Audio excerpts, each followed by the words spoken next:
Então, nosso Senhor, na última ceia, quando ele deu as últimas instruções para os discípulos, ele disse o seguinte, lá no, se você quiser anotar, você que tem um caderninho das lives, né? Lá no capítulo 15, no versículo 18. Se o mundo vos odeia, sabei que primeiro me odiou a mim. Se fosseis do mundo, o mundo amaria o que é seu. Mas, porque não sois do mundo, a minha escolha vos separou do mundo. O mundo, por isso, vos odeia. Lembrai-vos da palavra que vos disse: o servo não é maior do que o seu senhor. Se eles me perseguiram, também vos perseguirão. Se guardaram minha palavra, também guardarão a vossa. Então, nosso Senhor Jesus Cristo, ele deixa muito claro que existe uma oposição entre o mundo e os cristãos. E essa oposição começa nele mesmo. Na medida em que nós nos identificamos com Jesus, nós vamos participando daquilo que ele viveu. Então, se a palavra do Senhor incomodou, a palavra da salvação gerou ódio naquele tempo para aquelas pessoas ao ponto de crucificarem nosso Senhor, então, também, na medida em que nós vivemos o Evangelho, vivemos a palavra do Senhor, encarnamos a palavra do Senhor na nossa vida, nós vamos incomodar o mundo. E o mundo que odiou Jesus também vai nos odiar. Então, não existe uma contradição, muito pelo contrário, né? Na verdade, isso é uma consequência lógica. O mundo nos odeia porque o mundo odeia Jesus. O mundo é contra a palavra do Evangelho. Essa história de, eu creio em Cristo, não creio na igreja, isso é lorota, né? Porque o Cristo que eles creem não é o Cristo verdadeiro. O Cristo que eles creem é um Cristo criado à imagem e semelhança do homem, e não o homem imagem e semelhança de Deus. Então, eles querem projetar uma imagem deles, das suas paixões, dos seus desejos em Jesus, para fazer um Jesus doce, né? Um Jesus jujuba, né? Um Jesus adocicado, melado, né? Um favo de mel. E esse Jesus não é o Jesus do Evangelho. Não é o Jesus que pegou o chicote para expulsar os vendilhões do templo. Não é o Jesus que falou para mandar um recado para Herodes, aquela raposa, né? Quer dizer, não é o Jesus que disse para Cananeia, não convém dar a comida dos filhos para os cachorrinhos. Era o Jesus que foi firme em todos os momentos da sua vida, doce, amoroso, claro, obviamente, mas firme com relação à verdade. É o Jesus que disse, este é o meu corpo, a carne que eu vos dou, o meu corpo para a salvação do mundo. É o verdadeiro pão que desce do céu, né? E quem comer deste pão viverá eternamente. Então, não é um Jesus clorofila, né? Que bebe suco verde e é vegano, né? Não. É um Jesus que come com os pecadores, mas ao mesmo tempo que está no meio deles para evangelizá-los e para perdoar os seus pecados, né? Para convertê-los. Então, esse é o verdadeiro Jesus, não é verdade? Mas vamos lá. Queria continuar com outra passagem aqui de São João, mas aqui na sua primeira carta. Então, São João, que escutou isso da boca de Nosso Senhor, depois, na sua velhice, ele vai escrever uma belíssima carta, 3 cartas, na verdade, para as suas ovelhas, né? E a primeira delas é belíssima, onde ele diz o seguinte. Então, quem quiser abrir na Bíblia, na primeira carta, ou primeira epístola de São João. No capítulo 2, versículo 15, São João diz o seguinte: não ameis o mundo, nem o que há no mundo. Se alguém ama o mundo, não está nele o amor do Pai. Vou repetir porque é palavra de Deus, é palavra inspirada, palavra de salvação, é muito importante para nós. Não ameis o mundo, nem o que há no mundo. Se alguém ama o mundo, não está nele o amor do Pai. Se alguém ama o mundo, não está nele o amor do Pai. Nós vivemos uma situação bem difícil. Por quê? Existe uma tentação que virou um compromisso, né, de muitos cristãos com o pensamento do mundo. Então, é querer associar, querer casar o cristianismo, né, a mensagem exigente do evangelho, com o mundo.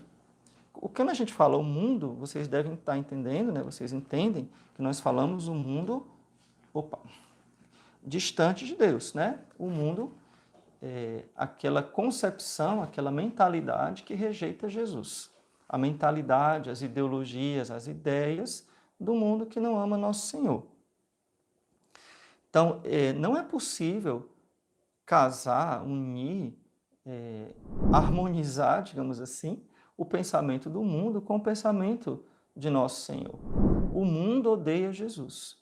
E aqui, nós que queremos ser católicos, que queremos ser cristãos verdadeiros, que abraçamos a nossa fé com todo o amor, com toda a força, nós começamos a sofrer perseguições. Coloca aqui nos comentários. Você sofre perseguição? Você já sofreu alguma perseguição, alguma rejeição por você ser católico praticante? Sofreu? Perseguição na escola, perseguição na família, perseguição no trabalho, piadinha, críticas mesmo destrutivas, amargas, calúnias, mentiras, né, contra a Santa Igreja. Você já sofreu isso? O mundo não nos aceita. Então, essa batalha que nós temos que enfrentar, eu queria dizer para vocês uma coisa muito simples e muito importante. Se você encontra oposição, se você se encontra em luta, se às vezes você até mesmo é agredido, eu queria dizer para você uma palavra: parabéns. Porque é sinal que você está se configurando a Cristo. Você está se configurando ao nosso Senhor. Vejam, aquelas pessoas que querem viver de acordo com o mundo, elas não são perseguidas. Aquelas pessoas que querem aceitar o que o mundo quer que a gente aceite e querem viver um catolicismo mundano, essas pessoas não são perseguidas. Mas elas também não estão no caminho da salvação, né? Sinto muito dizer, mas é a plena verdade, né? Existe um número imenso de católicos que não são católicos, né? Não vivem a fé verdadeira. Então, padre, mas como é que eu posso me blindar, né? me fortalecer para viver a minha fé? Eu vou dar algumas dicas para você. A primeira delas, anota aí as dicas que eu vou dar, tá? A primeira delas é: seja um cristão autêntico. Não se comprometa com o pensamento do mundo. Não se comprometa dando concessões. O mundo vai forçar, as pessoas vão forçar, vão dizer: não, mas o que é que tem? Mas o que é que tem? Só isso. A igreja é retrógrada, isso foi na Idade Média. A igreja matou 1 milhão de pessoas na Inquisição, 1 trilhão de pessoas nas cruzadas, a igreja é assassina, a igreja é aquilo. Seja cristão autêntico, viva a sua fé. Por quê? Porque se você não viver a sua fé, o que é que vai acontecer? O seu contra-testemunho, o seu pecado, ele vai enfraquecer a sua mensagem. Imagina você dizer que as pessoas devem seguir o evangelho, você dizer que é um bom católico, mas você viver coisas que você reprova. Entendeu? Chama-se contra-testemunho ou escândalo. Então, prove para as pessoas que é possível ser santo sendo você santo, buscando você mesmo a santidade, né? Claro, sem coisas fora da realidade, né? Como eu quero dizer, né? Tem gente que fica meio escrupuloso demais, né? Então, não é isso. Seja um jovem, uma mulher, um homem casado, enfim, mas que viva fielmente a sua fé, né? E não cede ao mundo. Então, essa é a primeira dica. Tenha convicção. O que eu vejo muito nas pessoas é falta de convicção. As pessoas titubeiam, entendeu? Não tem aquela convicção profunda, fazem às vezes porque tem que fazer. Não, eu sou convicto daquilo que eu faço, né? Não, então o convicto, ele não arranja desculpa, ele não abre brecha, não tem concessão para ele é convicto, né, daquilo que ele quer. Então seja um homem ou uma mulher de caráter, né?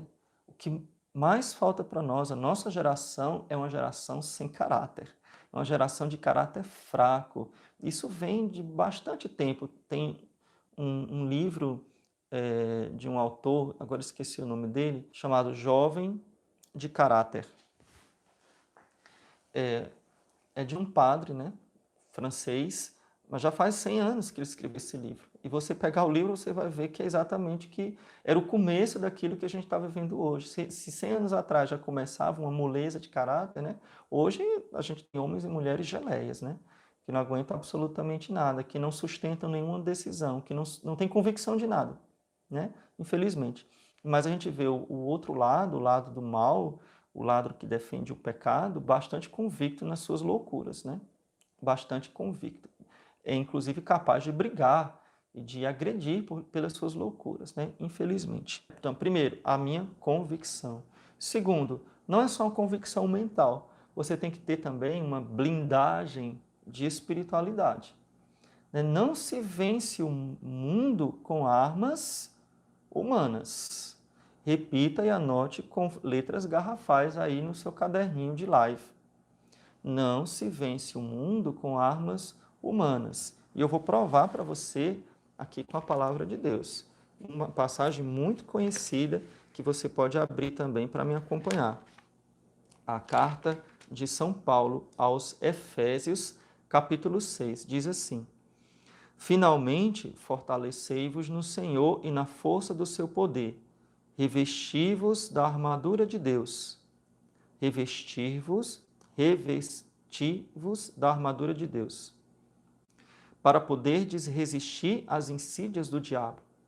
Pois, preste atenção, o nosso combate não é contra sangue nem contra a carne, ou seja, não é contra pessoas de carne e sangue, mas contra os principados, contra as autoridades, contra os dominadores deste mundo das trevas. Ele está falando das hierarquias dos demônios, tá? Principados, potestades, dominações. Contra os espíritos do mal, que povoam as regiões celestiais. Por isso, deveis vestir a armadura de Deus para poderdes resistir no dia mau e sair firmes de todo o combate. Então, gente, é uma batalha espiritual. Então, não é apenas não é no grito que a gente vai vencer essa batalha. Não estou dizendo que a gente tem que ser passivo, já falar a outra parte. Estou dizendo que eu tenho que partir de um coração que ama a Deus e que, porque ama a Deus, vive uma vida espiritual, uma vida na graça, uma vida no Espírito. Então, isso é muito importante. Se eu não busco a santidade, se eu não busco uma vida sacramental, a confissão, a Eucaristia, né? A vida de oração, a devoção a Nossa Senhora, a devoção aos santos, eu não vou ter força para vencer essa batalha que é espiritual. Então, anotando os pontos que eu falei, né? Primeiro, a minha convicção. Segundo, ao viver na graça, então eu me armar das armas espirituais, viver uma vida espiritual. São Paulo, você depois pode continuar nesse capítulo 6, o finalzinho da carta de São Paulo aos Efésios, onde ele vai falar da armadura do cristão, né? O escudo da fé, a espada da palavra de Deus, os sapatos do entusiasmo, né? O capacete da salvação. Então ele vai montar a armadura do guerreiro, que é o que nós devemos ser. Então, sendo uma pessoa convicta, sendo uma pessoa espiritual, aí eu posso sim proclamar a minha fé, né? E lutar contra os ataques que vêm contra mim através das pessoas, ok? E eu queria falar para vocês uma imagem muito bonita que a gente viu recentemente essa semana, então, uma coisa fantástica, né? Então, um menino polonês, né, um jovem, um adolescente de 15 anos, pegou o crucifixo com um terço na mão, né? crucifixo maior do que esse e foi para frente da parada gay. Cara, esse cara, nossa senhora, muitos aplausos para esse cara, né? E foi preso, né? E foi uma confusão, teve entrevista, né? Foram dizer para...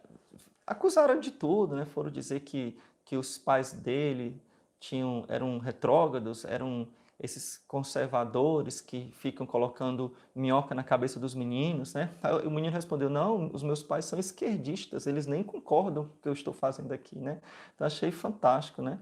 E ele fez isso por quê? Porque na parada gay estavam lá profanando a imagem de Nossa Senhora de Czestochowa, né? Aquela imagem que o Papa João Paulo II amava tanto, tão querida dele, né? São João Paulo II. E profanando, como eles fazem aqui no Brasil, fazem no mundo inteiro. Então, esse lobby gay, essa ditadura gay, né? Infelizmente, eles atacam os nossos símbolos. Não são todos que fazem isso, tem muita gente que é homossexual que é contra esse tipo de agressão, mas infelizmente existe um grupo agressivo, né? Então, nossa senhora, a macheza desse rapaz, né? Foi muito bonito ver, né, esse menino lá como os santos, né? Como os santos defendendo a nossa fé.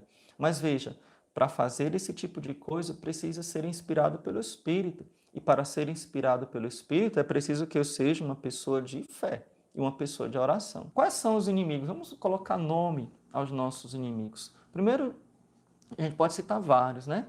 Mas o primeiro inimigo é o mundanismo, ou seja, essa mania, esse vício, essa tentação diabólica de querer viver na igreja de forma mundana, de querer aceitar tudo do mundo, né?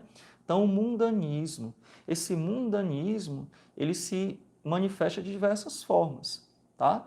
Então, pela imoralidade, por exemplo, né? Pela falta de pudor.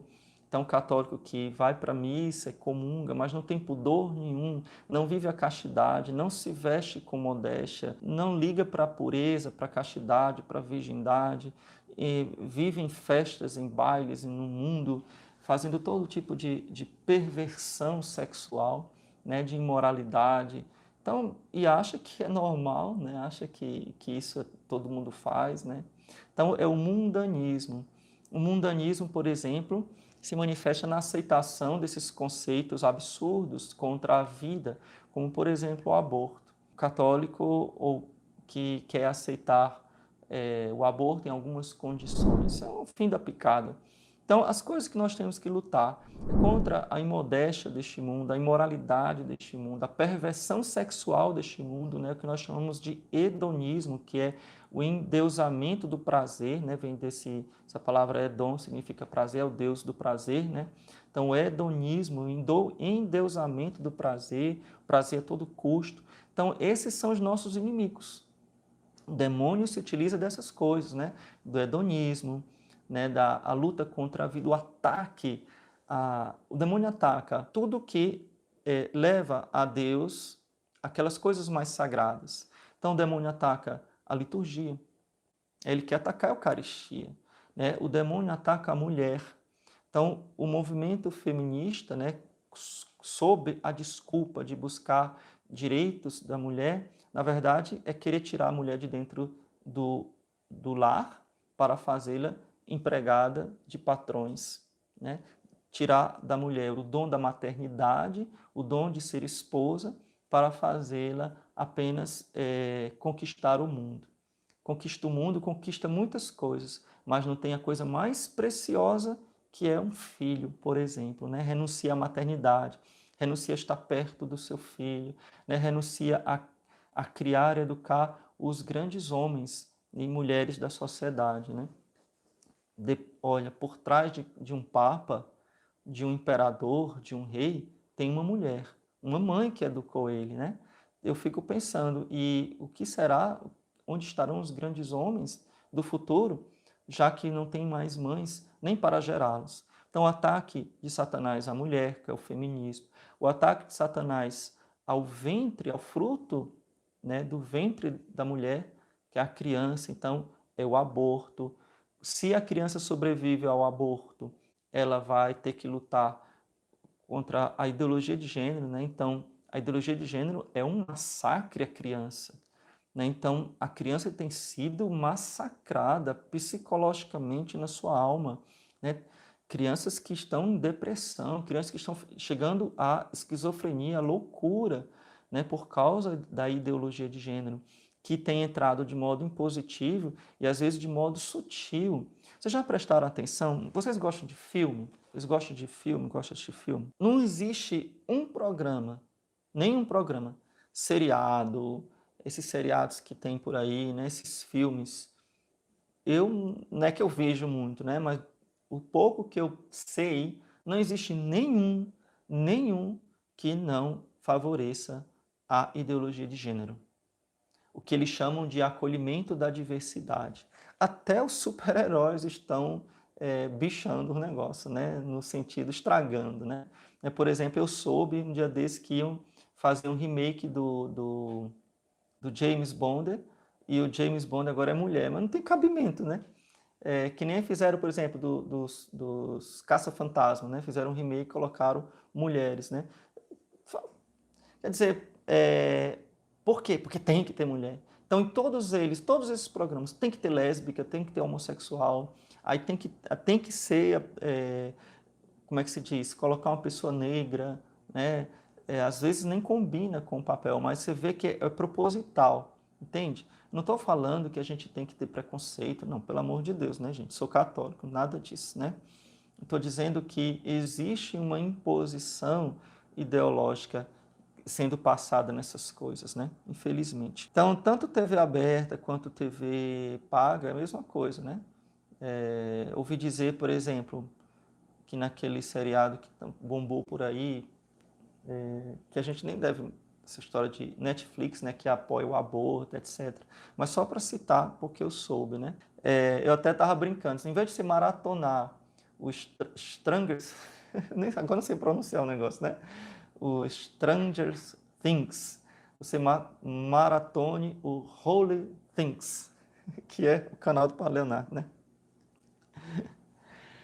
Mas tem lesbianismo, né? Então tem que ter um personagem lá que é lésbica, né? Aquele outro seriado também bem famoso, como é o nome dele? É aquele dos zumbis. Como é? The Walking Dead, né? Parece que só o que tem lá todo tem que ter, né? Homossexual, né? Casal homossexual, como se fosse a coisa mais normal do mundo e assim uma porcentagem gigante, né? Tipo assim, 40% da população do mundo é gay. Agora, Stranger Things. Mas eu acho que qualquer um que eu citar aqui, até os que eu nem conheço, nunca ouvi falar, vai ter.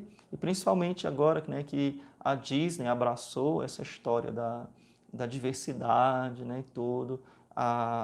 Então, enfim, são coisas que nós devemos abraçar como causas de luta, né? Devemos nos defender, devemos ter firme a nossa opinião sobre o papel do homem, sobre o papel da mulher, sobre o valor da vida. Então, o ataque da ideologia do gênero para as crianças, o ataque fortíssimo da pornografia. Existe uma onda devastadora de pornografia no mundo, né? Existem dados horripilantes. Eu queria até mostrar para vocês esse livro aqui. Então, esse daqui do professor Felipe Aquino, As Consequências da Pornografia. Então, um livro excelente, ele traz dados estarrecedores, né, do que o vício da pornografia tem feito, né? E eu achei muito sugestiva essa capa dele aqui, né? Então, o mouse prendendo as mãos de uma pessoa, né? Então, a, a indústria, né, da imoralidade. E a gente tem que lutar contra tudo isso e permanecer firme na fé. Então, existe digamos, um compromisso, né, dentro da própria igreja, né? Quem dera que dentro da própria igreja a gente tivesse paz, né? Não fosse tão bombardeado, mas essas ideologias têm entrado. Mas por que têm entrado? Porque as pessoas que frequentam a igreja são as pessoas que frequentam também o mundo, né? Então, existe uma contaminação, né? Existiu um hiato, uma quebra, lá nos anos 60, principalmente, né, nos anos 60, 70 do século passado, em que as famílias não transmitiram a fé para os seus filhos, né? Então, meio que foi aquela época da revolução sexual e tudo. Então, isso causou uma ruptura, de forma que quem nasceu depois disso daí nasceu sem a transmissão da fé. Então, tem vários fatores, eu estou citando esse fator aí, mas a gente pode citar outros fatores dessas transformações da sociedade. Mas a nossa sociedade, ela se paganizou, né? Então, nós vivemos hoje um neopaganismo, né? E nós precisamos aprender a viver no neopaganismo, né? Como é que viviam os primeiros cristãos no paganismo? Sendo mártires. Então, como é que nós temos que viver hoje? Sendo mártires, né? Sendo mártires. E o que é mártir? Testemunha, até o sangue, se for preciso, né? Até erguer a cruz diante da parada gay, se for preciso, né? Até ser preso, se for preciso. Mas, principalmente, não arredando o pé da verdade do Evangelho. Nós precisamos ser testemunhas da nossa fé.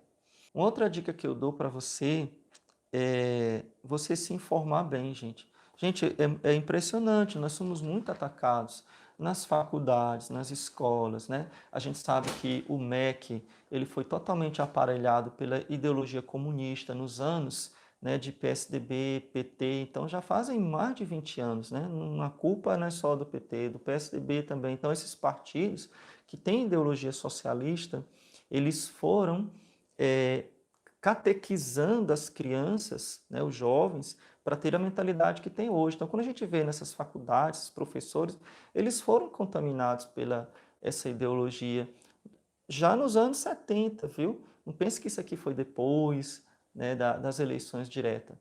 Eu nasci nos anos 70 e quando eu era criança, nos anos 80, né, no meu colégio, existiam livros ideológicos que exaltavam a União Soviética na época. Na época existia a União Soviética e os livros exaltavam a União Soviética e metiam um pau no capitalismo. Olha só, nos anos 80, né, a gente tinha acabado de sair da ditadura, né, militar, enfim, do governo militar, né? Então, a gente vive nessa ideologia terrível, né? Essa ideologia contaminou também a igreja, infelizmente, né? E quando a gente fala isso, tem que falar a verdade, porque não vamos tapar o sol com a peneira, né? Isso foi combatido pelo Papa João Paulo II, foi combatido por Bento XVI, né? Então, os papas que viveram aquela época mais dura, né? Então a gente tem que o próprio Papa Francisco, né, que as pessoas às vezes falam que ele possa apoiar esse tipo de coisa, mas ele já se pronunciou algumas vezes, né, que ele não é a favor da teologia da libertação, né? Então, assim, bom, não vou nem entrar nesse assunto porque eu acho que a gente vai se estender e eu não tenho muita capacidade de estar analisando essas coisas. Mas a realidade que a gente vê, isso é muito importante. Então, eu preciso ser convicto na minha fé. Então, a última dica que eu dou para você é que você se informe bem, que você leia, que você veja bons sites, bons vídeos, tá? Então, você que é inscrito no meu canal, mas se inscreva em coisas também, em canais que falam, por exemplo, de ideologia, que são mais... O nosso canal é mais catequético, né? Mas, por exemplo, o Observatório Católico, o próprio Padre Paulo Ricardo, eles destrincham mais essa realidade que eu estou falando para vocês aqui como pincelada.